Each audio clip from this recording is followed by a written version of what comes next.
Welcome to our mantra breathing today. We're so happy to have you all with us, and it's a lively group, and we're so grateful for your presence here. The more people who come, the more energy that sort of gives everyone, especially in the breathe. Everybody's collective breathing together helps each person manifest their intentions a lot stronger. So there's more strength in numbers in this case. Sandra wanted to talk today about the recipe, 12-point recipe for a great relationship. And we try to practice these ourselves. We try to always walk our talk and do the things we teach, which in most cases we're able to do. Occasionally we trip and stub our toe, but we just pick ourselves back up and get on the horse again and get back to it. But it's good to have a framework, and these 12 points are a good framework for having a very meaningful, loving relationship that's conflict-free. Okay, number one, I put remove all negativity. Now, that is an ongoing discipline. The first thing you want to do is observe your thoughts all the time. And if you catch yourself with a negative thought, you instantly change it. And this is a spiritual practice that you practice all day long, and your mate should practice all day long. Okay. So, that includes negative thoughts. You talk about other people and yourselves and each other also. Not only negative thoughts that you're thinking, but what are you speaking? Are you speaking negative thoughts? The last week or so, I thought, well, I should just practice not saying anything negative at all. I'm trying to do that right now. Yeah. And, it's kind of hard when you have symptoms in your body or whatever you want to complain about. But it's a good practice. Okay, Marcus? Well, I want to just say on that one, removing all negativity, it is a spiritual discipline. And this is one of the reasons we so closely study A Course in Miracles, because the Course gives you mental exercises every day to think of certain thoughts. And when you do the Course, you get in that habit of observing your mind, not just when you're breathing or doing breath work, but on a daily basis. So this is one reason we recommend people be students of the Course in Miracles, because it teaches your mind, it trains your mind to be observant of what's actually going on in there. And yeah, so that's a good, helpful practice. Okay, number 2, treat your mate like you would an honored guest. I love this one. And Sandra and I try to do this. It's like, how would you treat the Dalai Lama if he showed up for dinner? How would you fix your house? How would you prepare the meal? How would you dress? You would probably put on like your Sunday best, right? And you'd have your house immaculate, and you'd have the meal planned way ahead of time to make sure everything was kosher, and you'd have the table set and all that. Well, we say, doesn't your mate deserve that kind of treatment? And we always say, well, of course they do. So Sandra and I, we always dress well, whether we're going out or not. If we're only seeing each other, Sandra dresses well. She wears jewelry. I dress well, and I feel better. I mean, you're not only dressing for your mate or putting yourself in a higher vibration for your mate, but first and foremost, you're putting yourself in that vibration for yourself. You want to feel good about yourself. So you want to give yourself that extra care, and I think lately we've switched a little role. I've taken over the kitchen and I've become the house chef. So I'm cooking all the meals now, and I'm thoroughly enjoying it. I had no idea I love to cook so much. So this is a way that I'm taking care of our relationship. I'm cooking really good meals, and I'm doing good good presentations and good recipes. And now it's like all these recipes are coming into my inbox. Where do they come from? And some of them are great. So treat your mate like you would an honored guest. I think that's a wonderful one. Number 3, choose to forgive your mate and whatever is happening with them on the spot. Now you have to forgive them. If something they did is upsetting, you have to forgive them, and then you have to forgive the incident. But you need to do it on the spot, moment by moment. And a relationship where there's continuous moment by moment forgiveness really gets into a high state. It really works. And you want to remember not to keep any records of wrongdoing. If your mate did something you didn't like last week, are you hanging on to it? Are you going to hang on to it another week, another month? That's called keeping records of wrongdoing. And by the way, next week's Mantra Breathe, I think, is going to be on that subject of not keeping any records of wrongdoing. Mm-hmm. So I think that's what our theme next week is going to be, because it's such an important subject. Mm-hmm. All right, number 4, remember that criticism kills relationships. And how you avoid criticism, our number one way of doing that is when you feel activated or you've got some issue with your mate, we do what we call the 8-minute communication process. And it's very simple. You decide when you're going to do it, right? And you sit across from one another and you decide who's going to share first. And partner A starts, and they speak on whatever they want to speak on. Can be anything, could be the issue that's upsetting you, could be anything, for 8 minutes. And your partner B times it on like a mobile phone or a watch or something. So you set the timer for 8 minutes, and then partner A talks for 8 minutes. Now, partner B cannot interject, cannot make faces, cannot give rebuttal, cannot intrude at all. No, has to only listen, just pure listening and taking it in and just receiving what partner A is saying.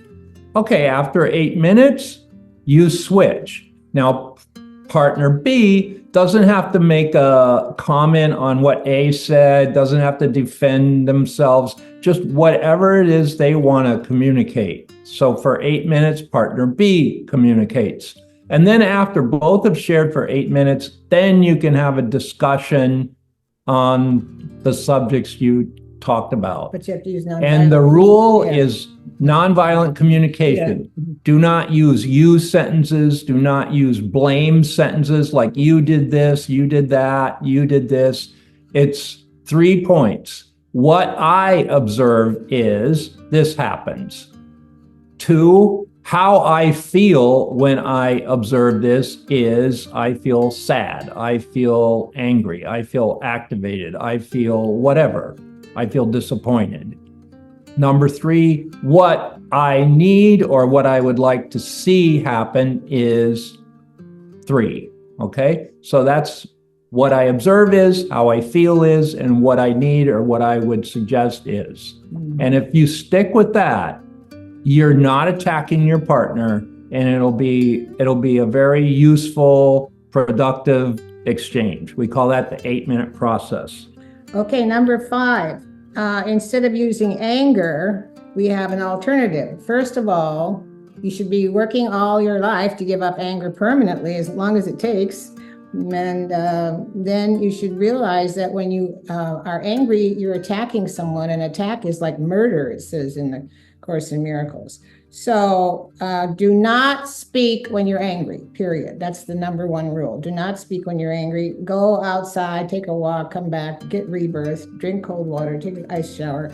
When you're calmed down, you come back and say, oh, I was feeling activated, I'm sorry. We don't even use the word anger. We say, I'm feeling activated, which is charged. It means charged. The thought I had that's making me feel activated is, you're reminding me of my father, or whatever the thought is. Anger is spearheaded by a thought. So you just have to get in touch with the thought. So Babaji says you don't suppress your anger, that hurts you. You don't dump it on somebody else, that hurts them. You change the thought that causes the anger and you breathe out the charge. And that's the highest teaching that we've ever had on that subject. Yeah, that's a really good teaching. Okay, so to solve, number 6, to solve all conflicts, always play the highest spiritual thought game. Now, we've talked about this probably 1,000 times, but people don't do it. But if you do it, it really works. So rather than have, okay, I got my position on a point and Sandra has her position on a point, and you're there kind of trying to get the upper hand, right? When you have something where you have a disagreement or a difference, the first thing you do is you both drop your position. Like, you just let it go. Because if you have a conflict, did you ever notice when there's a conflict, you are there? So it's partly yours too. It's not just the other. So you both have to drop your position. And then you say, okay, these are the options on the table. What is the highest thought for both of us? And you go back and forth and you explore the different options. And then when you both feel good and you arrive at one you can both agree on, that's the highest thought. So you're putting the problem out here and you're two looking at the problem or the difference. Together, you're looking at it. You're not this way, battling about it. No, you've dropped your position and you're looking at it out here and you're arriving at the highest thought. And that will solve any problem without conflict, if you're willing to do it. But if you're not willing to do it, you want to just butt heads, guess what? You get the conflict. And you keep going until you find a thought you both agree on that's the highest thought. And if Marcus gets the highest thought and I like it, I gladly go up. But the key is you have to be willing to drop your position and drop the need to be right. Mm-hmm.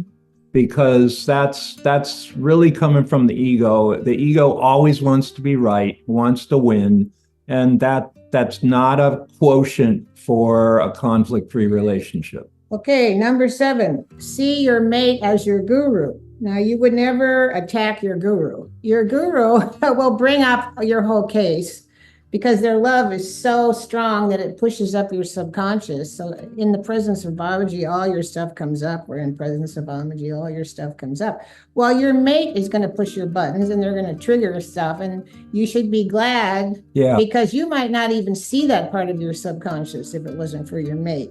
So you don't worry about it. If they have something that they're activating you about, you should be grateful. Wow, they're showing me a part of myself I need to clear. So your mate essentially is your live-in guru. Yeah. So I mean, don't. It's a serious a relationship as you have with a spiritual master.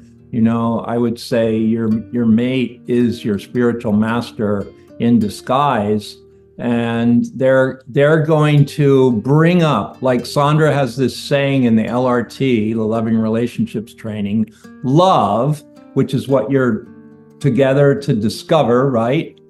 Love brings up everything, unlike love, for the purpose of healing and release. So it's your partner that's going to plug you in. It's your partner that's going to bring up your subconscious material to be healed, to be cleansed, because you live with them all the time and they know you inside out and they can push your button faster than anyone. So love brings up everything unlike itself, and you got to be willing to process it, let it go, forgive it.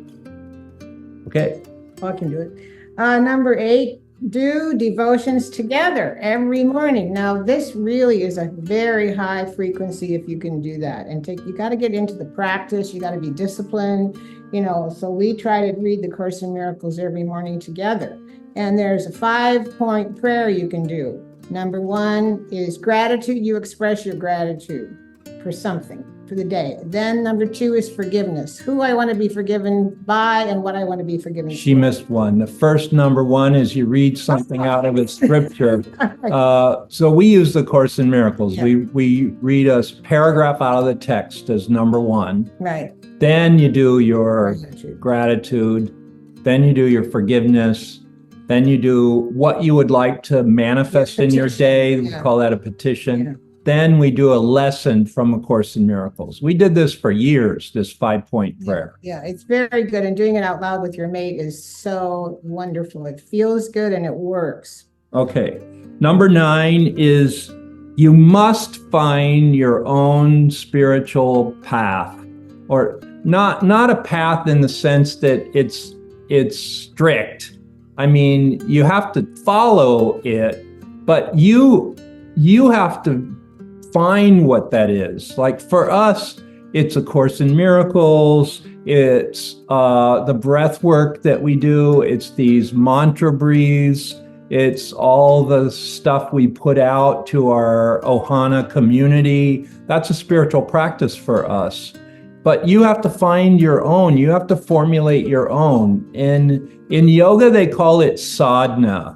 Sadhana is like a regular thing you do, a spiritual practice. Could be a set of yoga exercises, could be, giving attention to like A Course in Miracles or some scriptural work. It's organic. You can make it up yourself. There's no rules, but you have to do something where you give some of your time every day to some spiritual evolution in yourself. And that's called a sadhana, and it's really important, your spiritual practice. Okay, number 10, I put down link up with the dream team. Now for us, the dream team, that's a term we made up. The dream team is Babaji, Amaji, the Divine Mother, and Jesus of the Course in Miracles. And we have altars to all of them. And it's really powerful if you let that kind of energy into your life. And it's like a trinity, like a father, mother, child, like father, Babaji's the simple father. He's Shiva. He's a very high energy.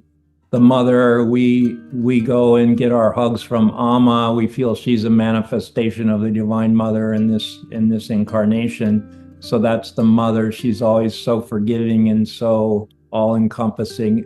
And then this Course in Miracles we study, it's like the Holy Son of God would be Jesus, the child, the Christ child. And that's what we're trying to wake up in ourselves. So it's a perfect trinity for us. Father, mother, child as one. And that's we call the dream team. And then, so if you want to communicate with them, I write them letters every day. And we have altars in our house. This is our Divine Mother altar. And I always teach this simple technique. You write one problem per letter only. And you say, number 1, this is my problem. Dear Babaji, number 1, this is my problem. Number 2, these are the negative thoughts I had that created this problem. Number 3, I lay them at your feet. Number 4, please add energy to my new thoughts. And then you write affirmations that are the opposite of number 2. Number 5, thank you. And this is very effective for cracking your case. If you're not doing that, I really recommend it. You have to have a nice altar cloth where you put the letter under the altar cloth, but only one problem per letter. Yeah. And, leave it there until you get resolution. Yeah. Yeah. Number 11, now I think, taking the Loving Relationships training is one of the most powerful things you can do to transform your relationships, not just with your partner, but like Marla was saying, with your business, with your work, with your friends, everything. It's all about relationships. Life is realized through relationships. So the quality of your relationships is going to determine the quality of your life.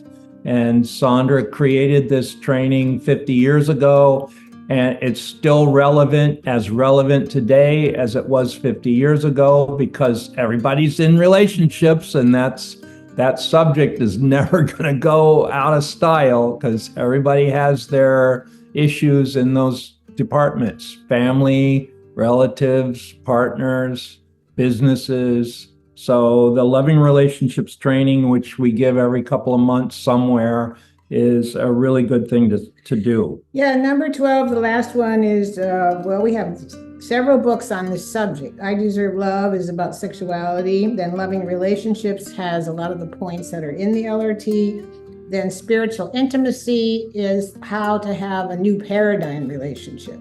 Yeah. So you could read those 3 books if you haven't. So this is like a trilogy. There's the one on sex is called I Deserve Love. and that's all about your sexual knowledge and all of that. It's all mostly about sex. I Deserve Love. And the Loving Relationships book, the new Loving Relationships book, is pretty much the highlights of the Loving Relationships training in a book form. So if you get that, you've got the 14 family patterns, you've got all the work we do helping people get clear of fear, guilt, and anger. It's just, there's so much in it. We revised it from the earlier Loving Relationships books. It's really good in one volume. And then the Spiritual Intimacy, how to have a spiritual partnership where you're together for the evolution of your souls, and you give attention to that in your relationship. Mm-hmm. And again, that can be created however you want to create it. And if you're people like us, we've kind of left our childhood organized religion behind, and we've sort of made a whole new system for ourselves.